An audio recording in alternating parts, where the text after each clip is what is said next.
Sir, आप all India Dangi क्षत्रिय संघ के राष्ट्रीय कोषाध्यक्ष हैं। जी। आपके ऊपर जिम्मेवारी है कि कैसे देश स्तर पर इसको विकास किया जाए, तो फंड की व्यवस्था कैसे करेंगे?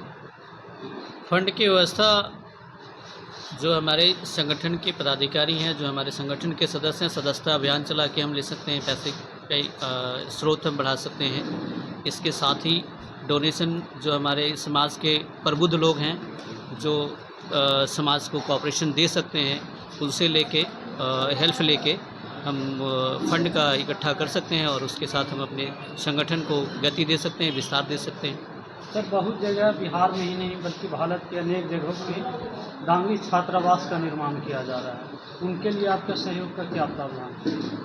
उसके लिए हमारे सहयोग का प्रावधान ये है कि जो हमारे समाज के प्रबुद्ध लोग हैं, जिनकी पेइंग कैपेसिटी अच्छी है, उनसे रिक्वेस्ट करके, उनसे डोनेशन लेके और छात्रावास का निर्माण किया जाएगा। साथ साथ ही अभी हम लोगों ने अपने ऑल इंडिया दांगी क्षत्रिय संघ के माध्यम से अभी 1280G का हमने प्रावधान भी लिया है, उसमें प्रोविजनल रजिस्ट्रेशन भी लिया है। तो उसके अकॉर्डिंग लोगों से हम मिलजुल के, उनसे सहयोग लेके और अपने समाज के फंड को जनरेट करके छात्रावास के निर्माण में हेल्प करेंगे, सहयोग करेंगे और इससे जो है हमारे दोनों लोगों को फ़ायदा हो जाएगा। जो हमारे उच्च वर्ग के लोग हैं, जो अच्छे जिनकी पेइंग कैपेसिटी है, उनसे लेके जो निम्न वर्ग के लोग हैं, उनको हेल्प किया जा सकता है। सर, इस मीटिंग में कौन कौन लोग शामिल थे? सर, कहाँ से लोग आए?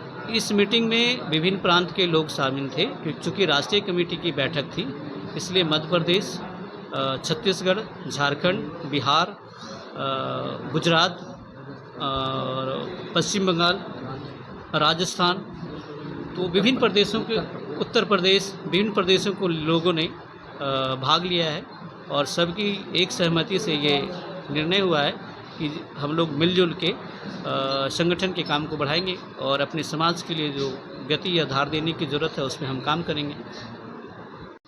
सर, आज गया में ऑल इंडिया दांगी क्षत्रिय संघ का राष्ट्रीय कार्यकारिणी की बैठक है। क्या उद्देश्य है सर बैठक? सबसे पहले तो एडीआर मीडिया की ओर से आप इस कार्यक्रम के कवरेज के लिए या बाइट ले रहे हैं, उसके लिए रवि रंजन जी आपको बहुत बहुत धन्यवाद।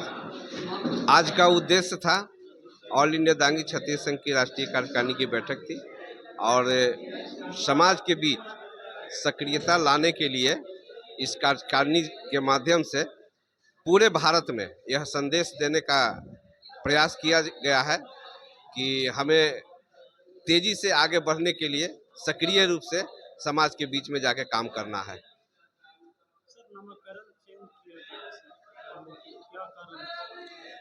इसका एकमात्र कारण है कि 1981-82 में जो रजिस्ट्रेशन हुआ, उसके बाद से लगातार जिसे हम प्रजातांत्रिक व्यवस्था कहते हैं, उसकी घोर अवहेलना की गई और एक व्यक्ति विशेष द्वारा पूरे समाज को बीच में मतलब एक गलत परंपरा का शुरुआत किया गया था और आज तक कभी भी प्रजातांत्रिक तरीके से चुनाव नहीं हुआ और जो चुनाव हुआ उसको मान्यता नहीं दिए। बाध्य होकर पूरे हिंदुस्तान के दांगी समाज को यह निर्णय लेने के लिए बाध्य होना पड़ा। वो व्यक्तिगत कारण से नहीं आ पाए, उनकी तबीयत अस्वस्थ थी। अभी 3 दिन पहले ही वह महाराष्ट्र में दांगी संघ का वहाँ बैठक था, उसमें गए थे और वहाँ से लौटते समय उनकी तबीयत खराब हो गई थी, इसी कारण से वो नहीं आ सके।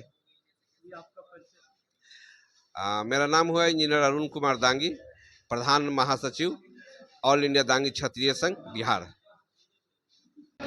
सर, आज यहाँ बैठक रखा गया था, उसका उद्देश्य क्या था? ऑल इंडिया दांगी क्षत्रिय संघ राष्ट्रीय कार्यकारिणी समिति की बैठक बिहार प्रदेश के गया जिले में मगध मेडिकल शाखा में रखा गया था और इसका उद्देश्य था कि ऑल इंडिया दांगी क्षत्रिय संघ का देश भर में विस्तार किया जाए, इसका सदस्यता अभियान चलाया जाए और कोष में वृद्धि की जाए और दांगी के विकास के मार्ग को प्रशस्त किया जाए। इसीलिए ये बैठक रखी गई थी। अनेक राज्यों से प्रतिनिधि आए, बिहार राज्य के सभी दांगी निवासरत जिलों के प्रतिनिधि आए और गया जिला अंतर्गत सभी प्रखंड के दांगी निवासरत सभी प्रखंडों से दांगी प्रतिनिधियों ने भाग लिया और लगभग यहाँ पर 500 प्रतिनिधियों ने इस कार्यक्रम में हिस्सा लिया। कहाँ से आए थे लोग सर? कितने? 500 की संख्या में लोग आए थे, जिसमें दूसरे राज्यों में दिल्ली, राजस्थान, उत्तर प्रदेश, मध्य प्रदेश, पश्चिम बंगाल और झारखंड से ज़्यादातर लोग आए थे। और बिहार के जमुई ज़िले से, पटना ज़िले से, सारण ज़िले से, वैशाली से, नवादा से, जहानाबाद से, औरंगाबाद से और गया ज़िले से दांगी प्रतिनिधियों ने इसमें हिस्सा लिया। मैं विजय प्रसाद दांगी, प्रदेश अध्यक्ष, ऑल इंडिया दांगी क्षत्रिय संघ बिहार।